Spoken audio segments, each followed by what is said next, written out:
Hello YouTube, we are on video number 7 and we will be doing a few cool things today with video number 7. We're going to be learning about tracing raster images. In the last video we did some tracing of this little part of my balloon here, and we were hand tracing it, but we're going to show you how to use the tracing tools that come in CorelDRAW to make it quick and easy. We're going to learn about power clipping. Power clipping is a interesting tool for putting items inside shapes, and we'll show you that in a little bit. And then we're going to deal with the contour tool today as well. Contour tool is for making contours around things. Let's say we wanted to give this white balloon an outline of, say, green or blue inside here. Contour will do that, and we're going to learn about scaling photos to make them life-size, and we're going to finally work on an actual job for an actual customer that I have. So without further ado, let's get on it. So this CorelDRAW little icon I downloaded off the internet, this image I should say, and I'm going to ungroup everything, or move, select. I'm going to hold Shift and click so I can grab it, or rather Alt. And we can see we've got a bitmap selected. I'm going to move it out of the box here and you can see what's going on. And we just want to focus on this balloon part of the trace for the first bit. So we're going to crop tool, I guess is what we're going to learn as well. Crop tool is this little tool. We're going to just select what we want, double click, and boom, we have just the image we want. And from there, we can do a few things to trace it. We can click on this Trace Bitmap tab if we click it, and we do a quick trace. Let's see if that works. Worked relatively well. We've it put it right over top of the old one, so I'm going to delete this triangle here really quick, or we can get rid of it. Rectangle, I said triangle, I do that a lot. I'm going to move that out of here. You can see our original raster image is right here, and our new traced image is right there. And that worked really well. I'm really happy with that trace. You can see it did a really good job. Sometimes we need to use the other settings, which we'll get into later, for center line and outline trace, which do just different settings. But quick trace sometimes works fantastic. Now you can see if we click on it, it's grouped, 7 objects grouped. And if I go to my object manager, which we don't have open right now, but I'll click on my windows, click on my Dockers, and we'll click on the object manager, we can see that this particular one is a group of 7 objects which has these curves in it. So to ungroup it, you do Control U on your keyboard, Control U, and you can see, boom, it made all of these ungrouped. I'm going to undo so you can see that again. We have a group, and Control U will ungroup it. Another way to do it, I'll Control Z to undo, is to right click here, and I believe you can ungroup it in this menu here. Actually, I don't see that. Let's try up here under Arrange, under Group, and Ungroup Objects. So you can definitely do them there. And then now they're all individual pieces. You can see the white disappears because we have a black outline. So for the time being, I'll turn these balloons to, say, green. Let's turn them to red. Let's make a red Corel balloon. And we'll turn this shape down here to a bright green. I got text messages happening. Anyways, I'm going to ignore that. So you can see now when I move that out of the way, we've got this nice shape. So that's a way of tracing a raster image very quickly. Power clipping is a little different. Let's say that we wanted to take an oval circle, and we wanted to put this image inside, but you didn't want to have all of the black spaces, the black edges, or the black, this edge here, you wanted to have it inside that circle. Well, power clipping, we can take this image and we can place it within the contents of this circle. And to do it really simply, we drag it with the other mouse button using the right mouse button and drop it inside the object. And you can see we have a new menu that pops up called Power Clip Inside. And boom, you can see what it did is it basically cut off the edges and put it inside this shape. And if I move this shape around, you can certainly see that it moves with it. It's still a raster image. It's not the nice vector image that we made, but it is hidden in that shape. And we're going to use that on our actual job coming up right away here in the video. But for now, it's very easy to do. I'm going to Control Z to undo and take it out of the power clip. And you can do the same thing with this guy. You don't need to because obviously it has no edges, but I could power clip it in there. I'm going to use the right mouse button, let go, power clip inside, and now when I move this circle, it moves with it. So it's a way of putting that inside that package. I'm going to undo that twice. You'll see why I'm going to use that a little later on. May not seem too useful right now, but I use that a lot, and we're going to use that a lot.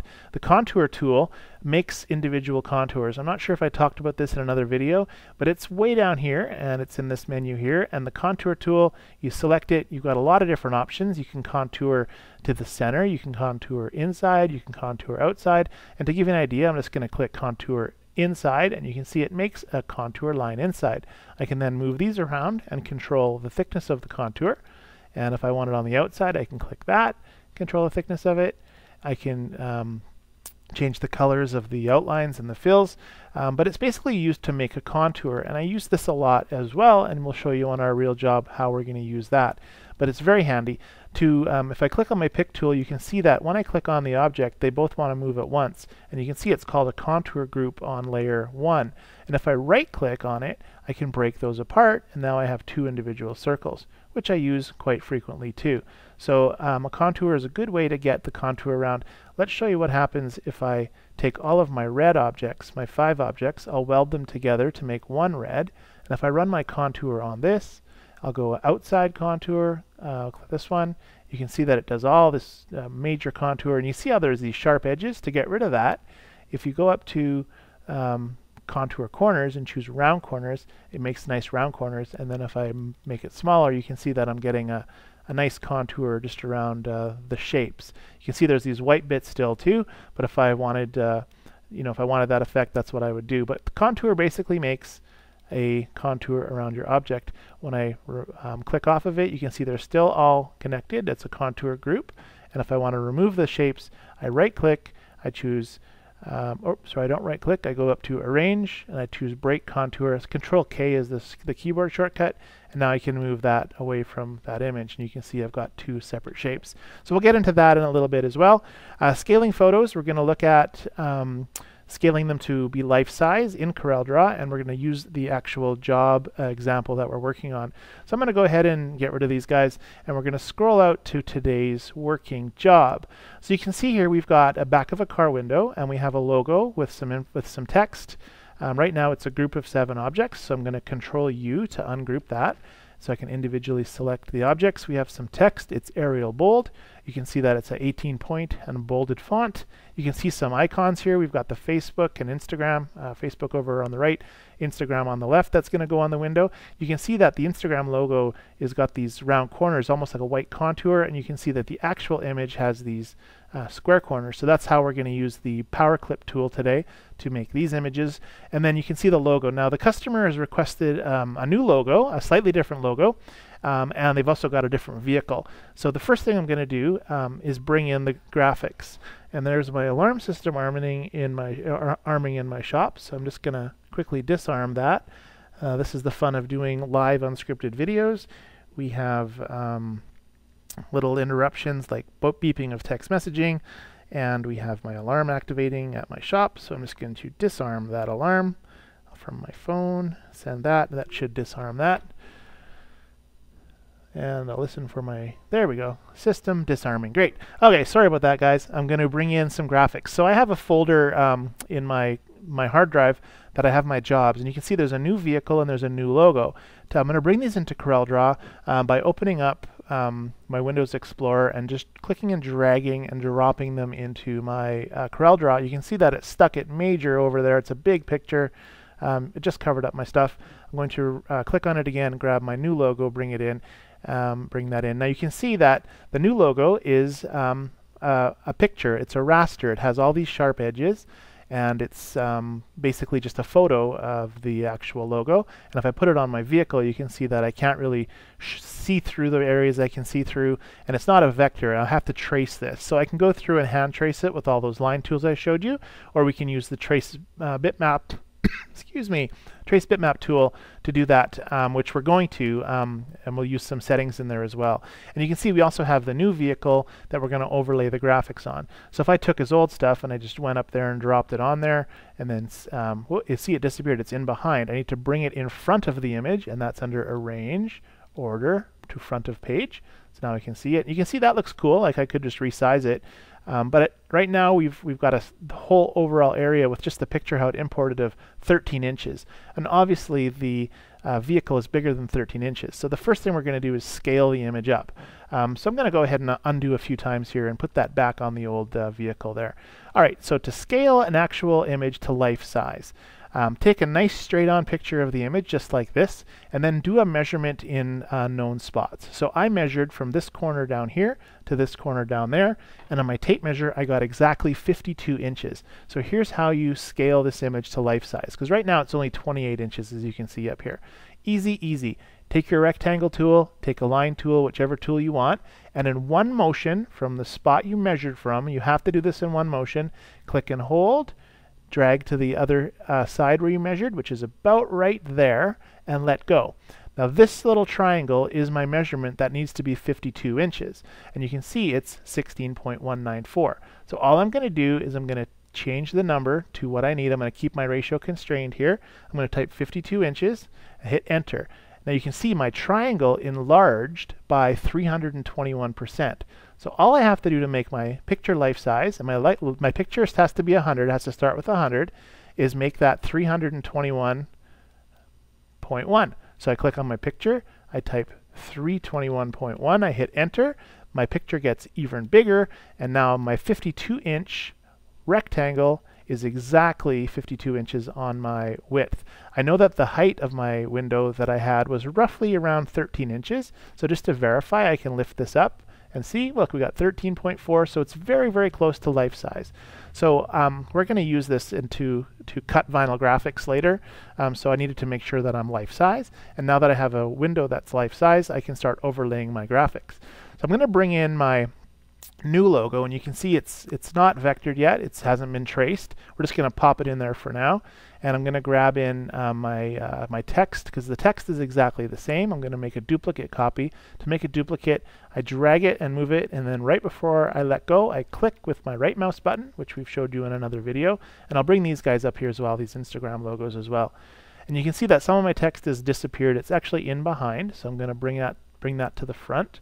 So arrange, order to front of page, and I can see that it's back, or maybe it was there all to begin with and I was just too small for me to see it. So we're going to bring that up as well. So I've got my nice life-size pictures, and you can see now if I make these even bigger, I'll move my text up, I'll move this logo back up. I've made everything a little too big, so I'm going to shrink them back down. Select everything, make it a little smaller. I can make them bigger later too, but for now I'm just going to put it in. Now one thing you can see is I'm trying to click my text and I'm moving this truck around. So I'm going to lock this image. I'm going to right click on it. I'm going to choose lock object, and that will lock it to the background, so I don't have to worry about clicking. It won't let me click on it anymore till I right click and unlock object, but for now we're going to leave it locked. Alright, so Lang Shop with the Facebook logo is going to go over here.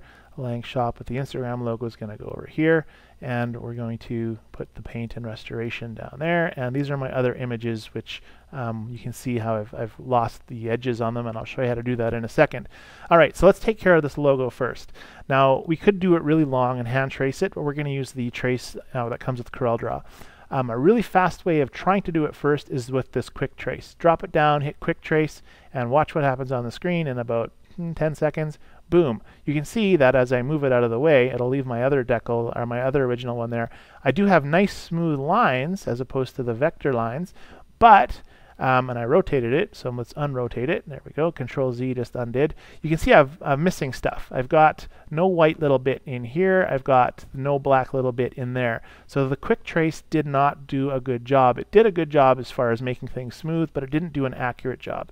So I'm going to click it again. I'm going to go up to Trace Bitmap, and I like to use this outline detail logo setting. There's all these other ones for line art, logos, clip arts, low quality image, high quality. Give them a shot. See what you like to use. They essentially do the exact same thing with just some different settings. So I'm going to choose detailed logo, and you're going to see we're going to get this pop-up screen and the little green bar going across, and it's going to give me another example of what it thinks it should do. And you can see that it doesn't have this little white bit that's in there. I'm going to zoom with my mouse wheel.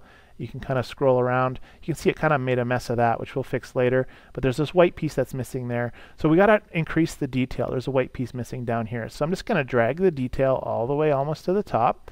And once I do that, you can see now it draws it in. And you can also see now if I zoom in, it's actually making more colors. There's actually 2 colors here, and we just want the blue, the black, and the white. I don't want to have all these other little weird shadings that are showing up. And if I click on my colors, you can see that there's how many? 56 colors right now that are showing up in my quick trace. And I just want 4. So I'm going to zoom out so I can see what's going on. So I'm just going to scroll back. And I'm going to change my colors to 4. And I probably just need 3, but I'm going to select 4. And as I click on, I'm going to just click on the screen right here to make sure it updates. Or let's see. I can just click up the up arrow. Here, let's do 5. You can see it's tracing with 5 colors. And it didn't do the white inside there, but I'm not really concerned with that. It did do these little white things.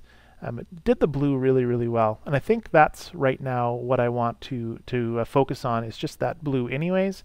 We're gonna use the contour tool to do the rest of it anyways. And you can see that there's only 1 blue color, so it's going to be really easy for me to isolate. So I'm happy with that. So I'm just going to click OK. And now you can see it's made a vector image over top of my raster image. And I'm going to sneeze again.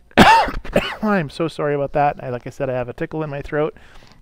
What we're going to do now is create the blue. Just grab this inside blue part. And you can see right now I've got a group of 59 objects. And here is where I'm going to use my Power Fill, which is an awesome tool. This is why I use it all the time. I'm going to click it, and you can see it's going to fill black right now. And I'm going to change that. I'm just going to click like a red or a pink. Move my mouse over, and as I click on here, you can see, boom, it filled in all of the blue all at once, and it basically did a really good job of grabbing everything there that's just blue in the inside. I'm going to move it out here, and you'll see what I've got. I've got basically the perfect lettering. It doesn't have the outline, which is what we're going to use the contour tool for in a second. It doesn't have this edge, which we're going to make later as well. But you can see it did a really good job of doing the inside.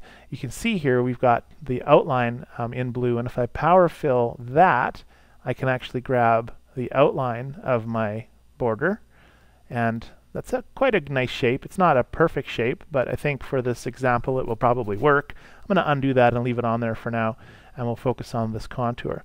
So the contour you can see is, I don't know how many inches that is right from looking at it, but if I just click on my pink object and I click on my contour tool now, I only want 1 step. I want to go outside, so I'm going to click outside, or I'm going to make sure it's selected, and then I'm going to click on this up arrow here. Sometimes this can take a while to calculate through Corel. It did it pretty quickly for me. You can see it's kind of a weird red color. I'll turn it to say a blue, darker blue, so you can see it on the screen. Oh, that did not work. Or how about a green? There we go. Yeah, it's good contrast. And you can see that I'm not quite thick enough yet compared to my original, so I'm just going to increase my thickness. Keep continuing on. And that's getting pretty close. I could overlay my graphic right on top to see how I'm doing. And you can see it's very close to the original now. It needs to be black, but that's okay. We'll fix that later as well. But that did a reasonably good job of looking exactly the same as of the window. And you can see now I've got the information there. And if I turn it black, you will see, if I turn my contour outline, if I'll just use my pick tool and pick a color, it went black. So you can certainly change the colors to make it match. On this particular job, I believe we want the well, I guess we'll do a black outline on the window and then the blue inside, but let's actually I think we'll do a blue. Well, we'll leave it like that for now. Again, this is just how we're working with it. We'll send them a proof of how it looks before we actually do the job. All right, now we've got to work with getting this particular shape. So this we have already as a shape of this red, and what I'm going to do is break. If I move it over here, you'll get a better idea. You can see that I've got an inside and an outside, and I really only want to thicken from inside down. So what I'm going to do is create a power fill inside, and I'll change it to a different color so we can see what I just did there. I'll change it to say orange, and I'll use my contour tool, and instead of actually clicking up here and making the measurements, I'm just going to click and drag, and you can see when I click and drag it actually makes my contour come in. And so if I put this back near my shape here, I can say, okay, well I need my contour, and again to get it back I'm just going to off click and then on click again, control curve. See how it says control curve? I'm going to hold Alt and click until I see my contour again. Or is it locked bitmap, control curve? Alright, where are you?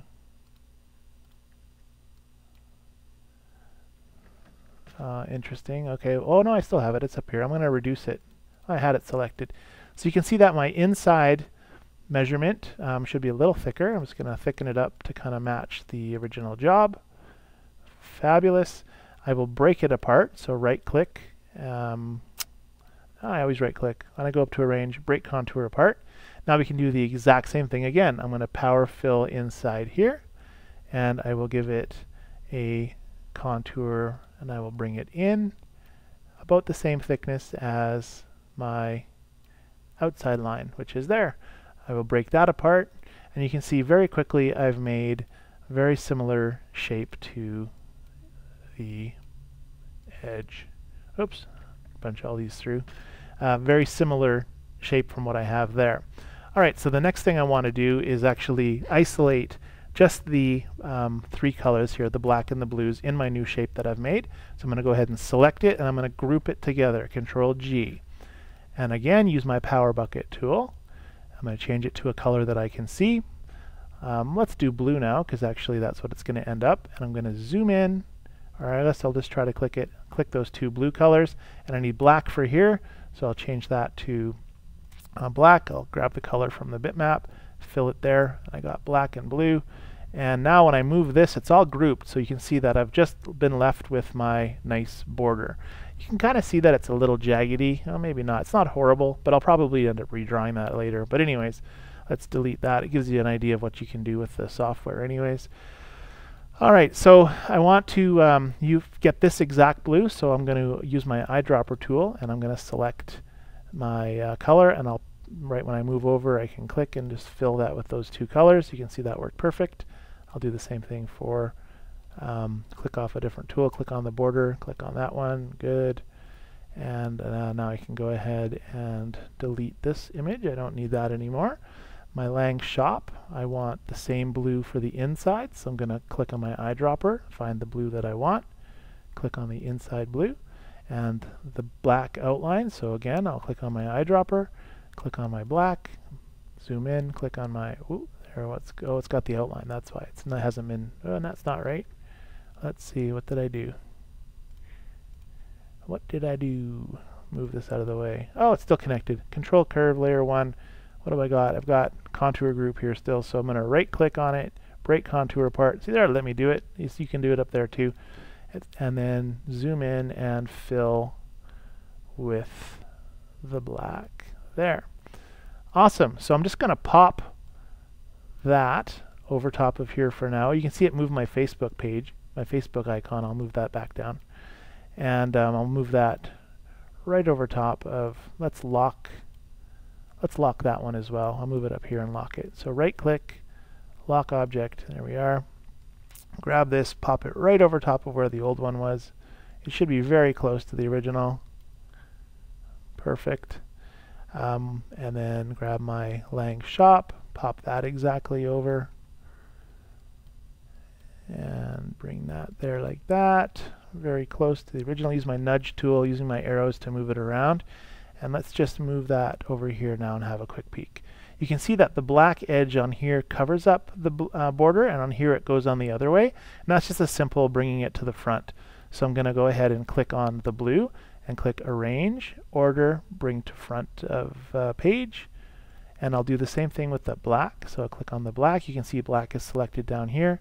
Arrange, Order, Bring to Front of Page. Whoa, and you can see, wait, what happened? Where's it going? Well, we need the blue to the front, so I guess the blue needs to be in front of the black. So I'm holding down Alt right here and clicking, and Alt will dig through stuff. So you're just clicking until you find the blue, Arrange, Order, Front of Page, and there it comes. And you can see very quickly I've made what the customer wanted to kind of replicate with his logo. And you can see from his original, it was all in white with blue highlights there. This one he wants to go with a little bit of a different kind of a color. I believe he wanted to use a silver on the background. So if I click this and change it to a silver color, click this and change it to a silver color, and that black could go silver. I'm not too sure exactly how he wants it to look, but we'll leave it like that for now. Looks kind of cool. Okay, so lastly, we're going to align these words at the bottom. So click all three of them, and the P's drop down, but the capital letters are all aligned at the top. So if I hit the T button, it should bring them all in order, and it does. And I'm going to just try use my arrows. Now you can also see how my vehicle is kind of a little bit tilted. If I drop a ruler line right along the back of the vehicle, you can see that I've got a little bit of a tilt. So I'm going to click that. I'm going to unlock, right-click my picture, unlock it, go to my rotation tab, which we've talked about in another video, and I'm going to just nudge it a tiny little bit off of center, and we'll see if that fixed it. A little bit more. Just going to nudge it a little bit more. Check my line. It looks very straight now. That's perfect. And with photos, I like to crop them once I've rotated them so that they appear more square. So I'll double-click my crop tool there. There we are. So I've got that going on there. Now we can make the Instagram and Facebook logo a little bit bigger. So I'm going to select them both at the same time, drag my corner node out to make them a little bit bigger. Click off, click on, click, and I'll center them. So I'll select that, then I'll hold down Shift, click that, hit the C button to bring that to the center. This guy here, I'll hold down Shift, click my text, hit the C button to move my Instagram a little over. And to get this dead set, to get that in the middle perfectly between these two, it's very easy. Select all three. We're going to use Align and Distribute, which is underneath Arrange, Align, Distribute, Align and Distribute, and distribute them with even spacings between, which I believe is that one. And you can see, boom, it moved over to the middle, which looks great. Okay, so now we have our proof basically finished for our customer. I could totally just send him this and say, this is how your vehicle will look. He'll be able to see through here. That basically is how I'd want to finish the job. Now I did tell you that I'm going to show you how to power clip these little, we're going to use Powerclip to make these little decals, have nice rounded corners, and I will do that. I know our video is getting a little long, I apologize. So let me quickly show you what I would do to make this shape and Powerclip inside.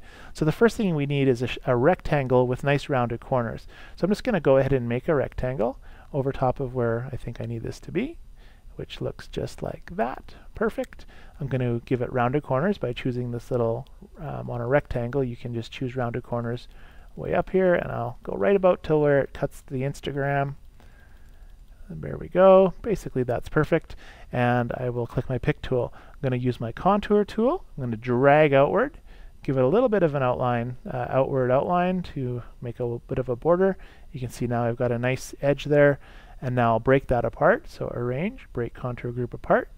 I've still got two objects in here, so I can see the first one I'm going to delete, and the second one is right here. So I'm going to power clip the picture, which is, maybe I'll move this out of the way so you can see what I'm doing here. I'm going to take this picture, I'm going to right click, and I can actually choose power clip inside and click on my object here, and boom, it sticks it right in there.